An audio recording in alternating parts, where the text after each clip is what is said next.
mitra tumunten tanpa kajarak mulat marang wong agung Nurati. Duh Kanjeng, kula pun Anoman badhe munjuk kuning kok. Lho. Sesek kene-kene.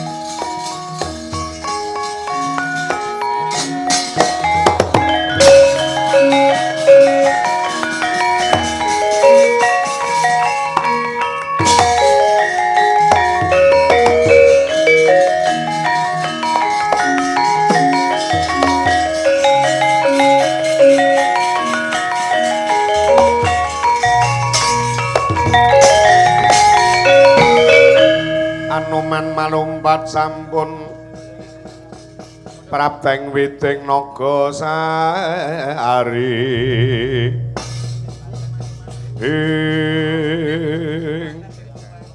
Anoman wonten panganding adawuh lho kok sik ta kowe tumiba pelataran lampe sireng inggih saka ngendi kali matur lepat nyuwun mangangsami kula menika nak nderekaken tindakipun miyanipun Nyai Kanastren. Lho. Nderekne apa panjen semayanan karo kowe? Ya. Nderekaken lho ki. Kangen? Yakin? Heeh kuwi pokoke. Nderekaken kula niku. Atimu ramune ngono lho. Estu. Kok iso karo kowe lha kowe opo ndak mulang-muren-murenmu jenengan nggih pirsa to repota kaya ngapa ingkang nimbali panjenengan keluarga Klambi Sireng kula piyambak menika mboten badhe kawraten ngengeti kula pinter nggih saking panjenenganipun Ki Semar kula pinter nggih saking panjenengan sedaya krasa nek endakmu mergo termasuk aku barang iki kraos to gong kowe mbok sak rasamu ni rena-rena no kowe tenang ora usah melu-melu lho kok iso no rumangsamu iki lho tak ijoli dompetmu duwe ra balik ngene semanyanan gendaan mboten piye Kang dalam rangka ngrampungi perkara perselingkuhan ini nakoni ora cah loro sitok-sitok iki tak lebone kamar dhewe tak takoni sing wedok tak takoni dhewe ngono arek cocok apa ora wis modele ngono kuwi aku ngrampungke perselingkuhan ning desaku ora sangil-angil omong ya kudu kasar piye ra kasar ora ndang rampung-rampung mesti rampung mesti perselingkuhan eleh gelis kok iso gelis sebabe apa lha aku dhewe ya tukang selingkuh ndapuk Jagabaya iki dapukno wong sing ditropong ning kono iki tukang ganggu keamanan. Lah iya. Lah terus dateng Astina sinun. Lah wigatine. Mireng pawartos bilih penyanipun Ki Semar menika sedo. Bapak sedo teman mati. Aja piye kok marem.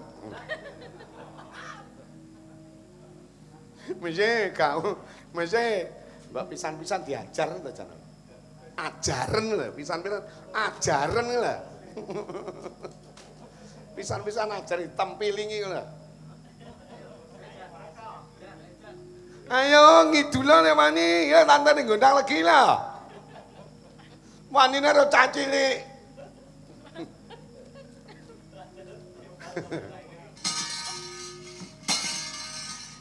Lah banjur dumugi mriko salah indah bola-bali itu merasa Sengkuni maha julik ing resamu kawisipun biyanipun Nyai Kanastren dilebetaken wonten ing setunggalipun papan ing papan kinarya lumadi dhateng para dasih kori pinutup secara tanpa sranta pengajap menika lak nuwun sewu wadahipun Sengkuni jenengan piyantun sepuh iso mangertos heeh dirusak kehormatane inggih nanging kula wonten nginggil tanpa sranta kula candhak suku kula sabetaken men kaca piyur dredah minggah panca bakah kowe mesti menang pancena kados mekaten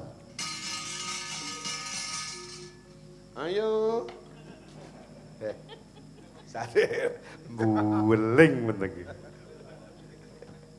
ayo ki mandek aja mlaku kene tanteni jaring ngene petilasan ramani Rawani.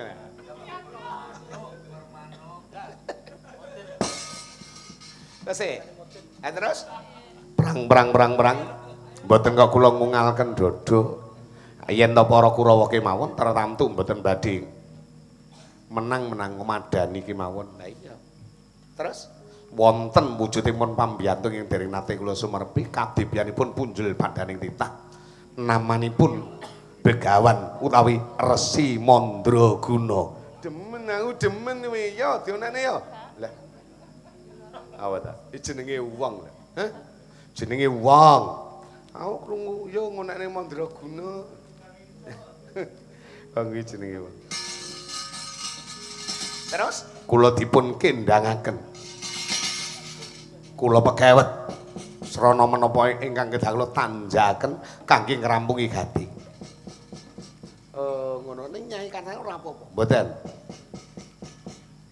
Lho lah saiki endi? Mboten badhe kula aturaken. Lah kowe ya kleru mboten dening ngaten. Kula aturaken mriki jalaran wonten anak sak kula turu nyam ing atas sakire mboke bareng ruwansane mbok diambungi wonten. Sapa iki? Nggih kanca jenengan. Kowe ndak ngaku ya? Ndak ngaku ya kowe? Nggih napa mboten? Lho, lah iya kowe arep nyapa ya, Cah? Aku pengen ngerti mung wing kalbumu lha. Kalbumu, kalbu ya ta. Hah? Kalbu ya apa? Plamplak ke kalbu. Bocah kok ngengkel kaya ora ngerti kesel. Wis kene. Anoman talilani semene sawetara. Iya. Janang kok ngono dawuh. Lha iki Werkudara iki rumangsane ora melu nyambut gawe apa piye? Iki rumangsane ora melu nyambut gawe apa piye? Kowe dapuk ora? Ini. Dapuk ora kowe iki? Glang, gatel ye. Isik mudhun. Dijek isinan. Ya, tanjang. Nah, ngono. Ah, nggih klunah adol bagus. Ngono. Adol bagus nek aku memper, aku nyaron maju nyanting delok. Nek pas sing ayu. Ya, Cok. Wis kelage aku. Kowe rasaku. Bimo? Piye? Arjuna wonten dawuh. Kowe dhewe do krungu nek Semar dikabarke Tumapati dikubur ning Asina. Lha iki lajeng kados pundi? Nata Kresna lan ngandika Doyaye Prabu Hayya sungkaweng tias mring solaing ngarene ira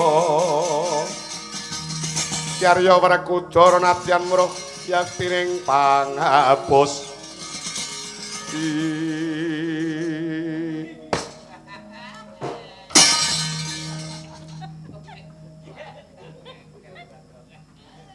gumun aku iki karepmu piye? Ora apa-apa. Ngono didewak-dewakne di penjamen iki dikutuki lho. Sudimen lho ngutuki wong ngono lho.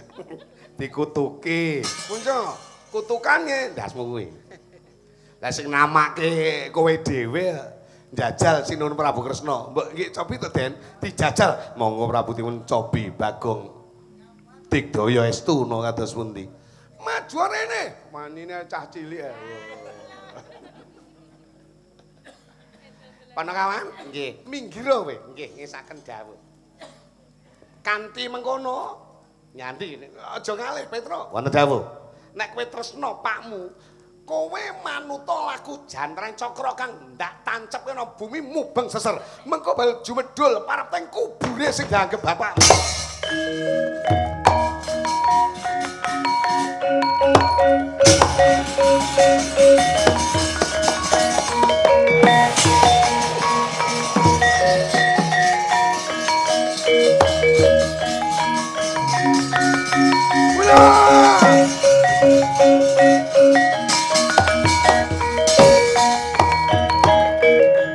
Diuruk mati no ngawut kowe.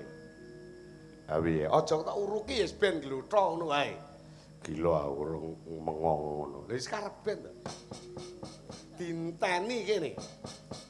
Wah, cakra mubeng kang padha lumaku tertamtu oleh gawe sing dianggep semar tenan apa ora nek semar tan kunjur kepiye nek dudu kepiye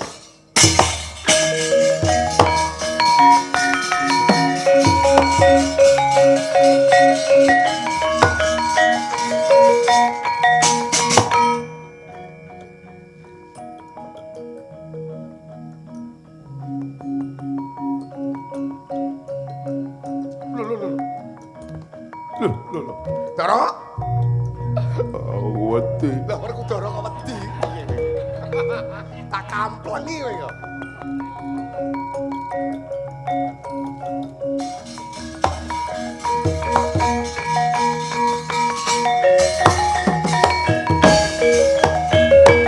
Langit kelap-kelapaton lereng intang ing alis. Sang mawe keandrung. Petro. Nggih. Kowe ora kleru. Mboten cakra mandheg wonten mriku. Lajeng nginggilipun kula ungak nggih wonten tulisanipun Semar ngoten. Oh, lah Bagong? Lah napa dereng dhisik? Urung ngono. Oh, lah. Nyantine, Gong, mampir-mampir kabeh ngampirne. Gelah. Jaya sikan. Mampira kene. Wis. Wah, sapa Kang Jaya, Kang Dukut, Kang Rakin, Kang Gudin. Iya, jan wis. Oh, ape do ngampirne. Pak, gumun.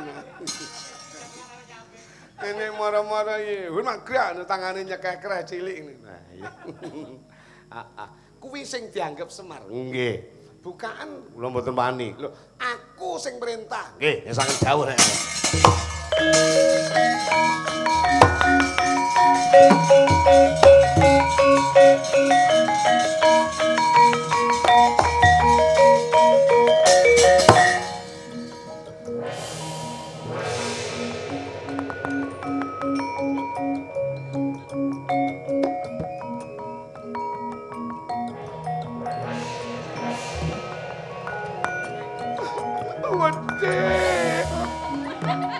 Raimu wedi le mundelik ning kono iki. Hah? Ayo. Nggih.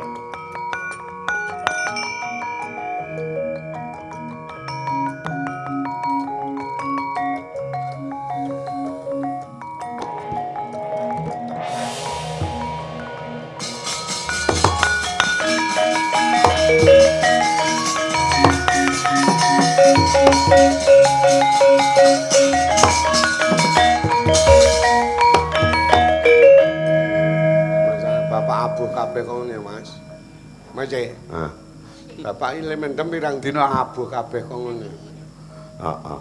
Wah. Cacare ting awak cacar ngono. Jek pirang dina ini kuburan iki kerek cacar kok ngono.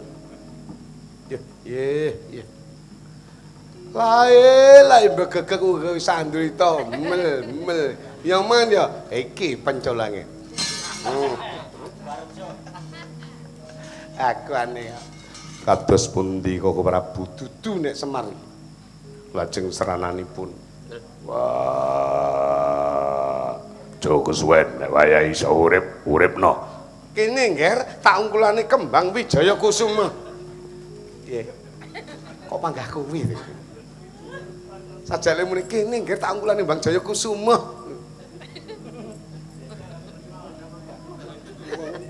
kok mawakne bandem cok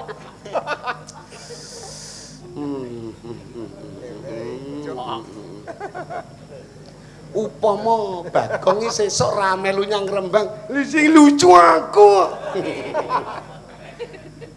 muga-muga Gusti keparing sono kaliyan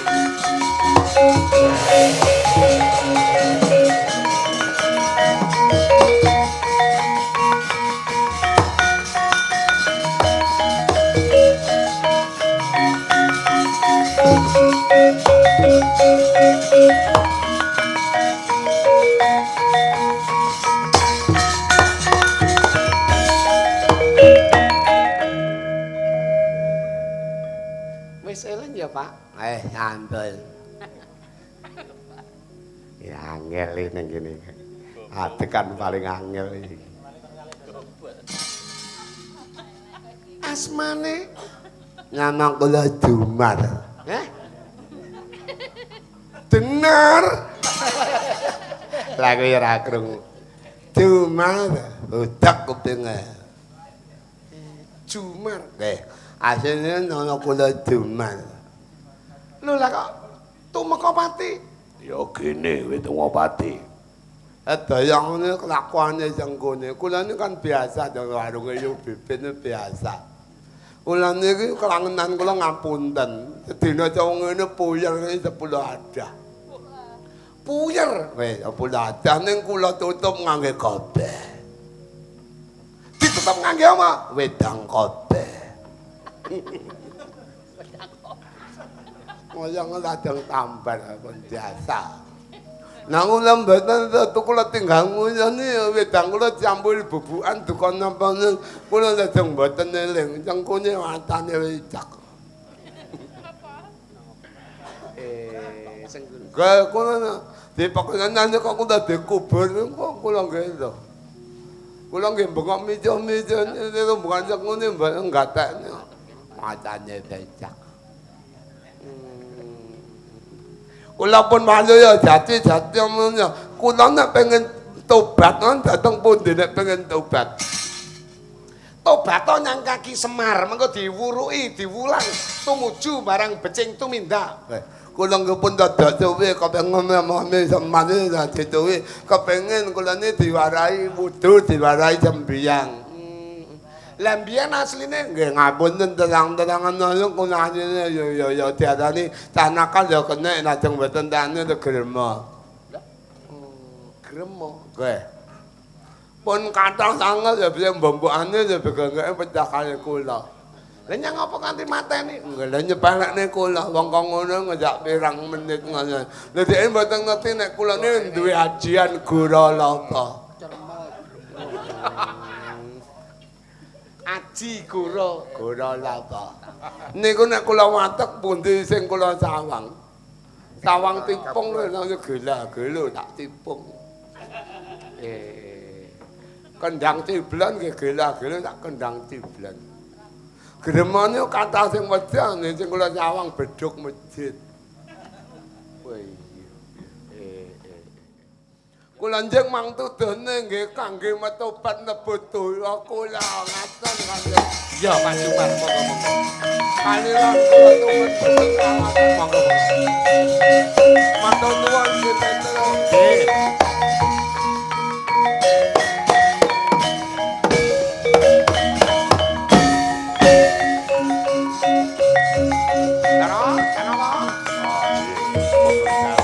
Pampakno Mandraguna.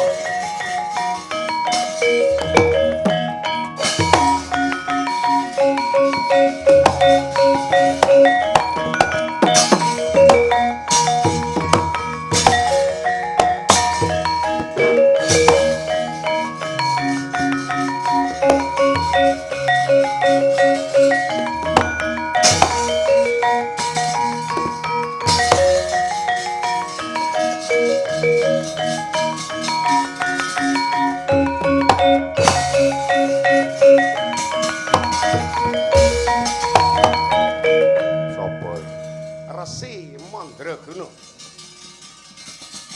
Ganteng temen pamadyaning Pandhawa Raden Arjuna. Kurang ajar. Nggon kubure Semar jemblong. Dudu Semar ning Pak Jumar. Sengawu gawar.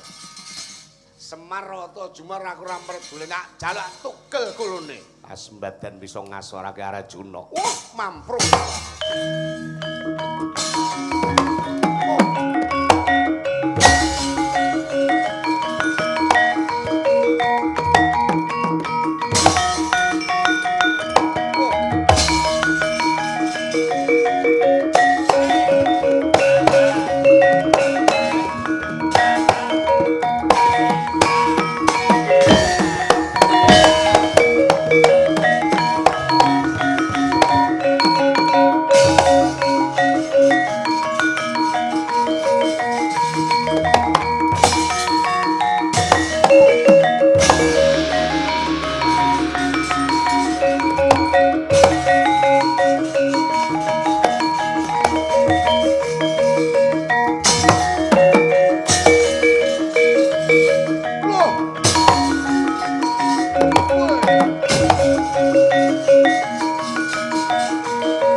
ora maidun nek kowe kalah ora maidun.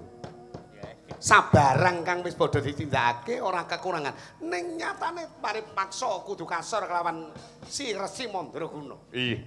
Warta ndak tampa Kyai Semar ning Gunung Tidar. Monggo kula dherekaken mangkono iya.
Pangapunten agung mboten kok jeneng Semar menika lirwa jejiban sinuwun. Wis siji sura ngantos meh pungkasan. Ndara Gatut, Ndara Antareja, Ndara Antasena, Ndara Bimanyu kula dherekaken dhateng Gunung Tidar. Awratipun anggen kula ngemban kewajiban mangasuti pangandikanipun Gusti. Nim-niman ngamarta kudu kula gugah rasane. Ampun namung jagake nanging nim-niman ngamarta kudu duweni tanggung jawab duweni wewaton lamun badhe kados pundi kemawon bumi Nuswantara menika hak wewenangipun inggih para sepuh inggih para anen niki nek mboten kula gugah rasane isine namung pasulayan kadang sami kadang yo Kakang pancen kok mengkono panggugahmu bisa dadi jalaran timbuling karekat semangat nggone parikudu tetep ngugemi kasantosaning Nuswantara. Inggih. Kaprah mastani sekawan demping minangka dadi kasantosan. Jawi Pancasila, Undang-Undang Dasar, kejawi sang menika dipun saringi bina ketinggalan mboten kantun gati NKRI. Oh ya, bagus. Mung ana pendhita sing ora bisa nampa kahanan iki. Jenenge Resi Mandraguna. Pundi tiyange? Waspadakno.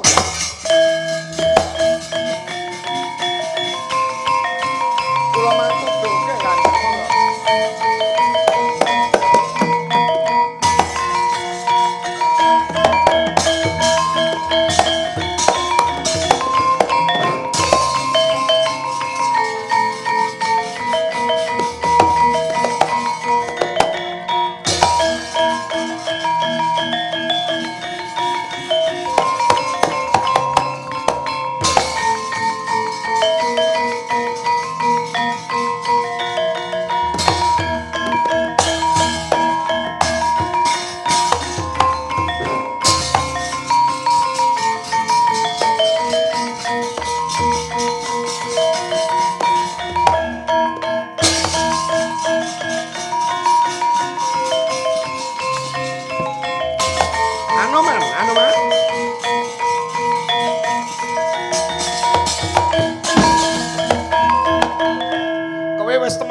Niki sampun. Terus kula kasor ing jurit Kyai. Senes maliyane dosa muga. Duh.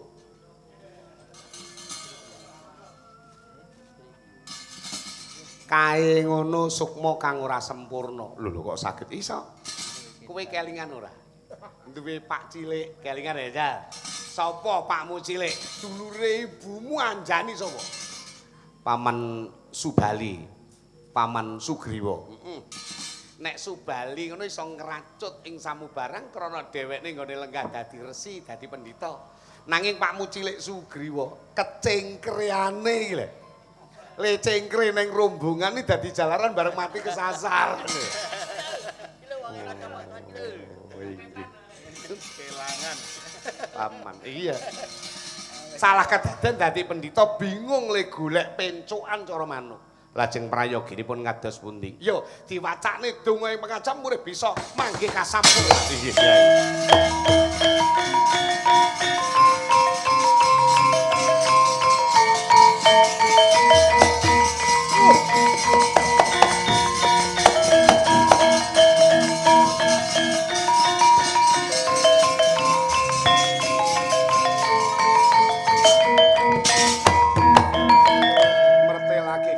Panarima pulunan kungger senggono aku suk emane pamanmu Sugriwa karana dongamu karana tahlilmu wakasane aku bisa ngrasih seger sumbyah matur nuwun Kyai matur nuwun.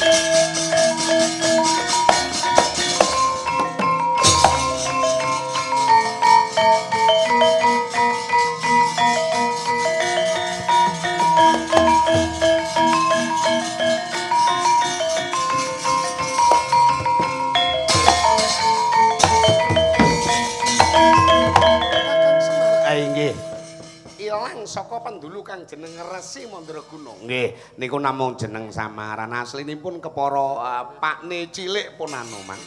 Nama Narpati Sugriwa. Sampun seda raga lebur balik dhateng bumi, namung arwahipun boten sempurna.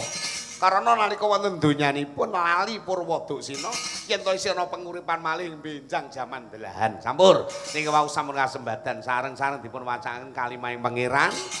Saged manggih mulya, saged manggih wadine nggih nadyan taksih wonten pasiksan malih benjing wonten ing akhirat ngenteni kiamat dumugi. Namung sing baken pangamuk ing Kurawa sing boten trima. Tara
Nyai Kanastren. Kula Kyai Purneng gati nggonku nggugah semangate para taruna, para nom-noman ing Kalipang. Rumangsa andara beni lamun to Kalipang bakal piye wae mujale bumi kelahiran. Ayo diwilujengake, ayo dislametke, ayo dijaga kehormatane. Purnaning gati Semar Blitar keladuk pengucap keselu tembung mbok menawa dadi jalaran gemparing rasa. Nyuwun pangaksama ya Nyi. Nun inggih. Kalipang mardika salamnya rahayu, rahayu Kang tinemu.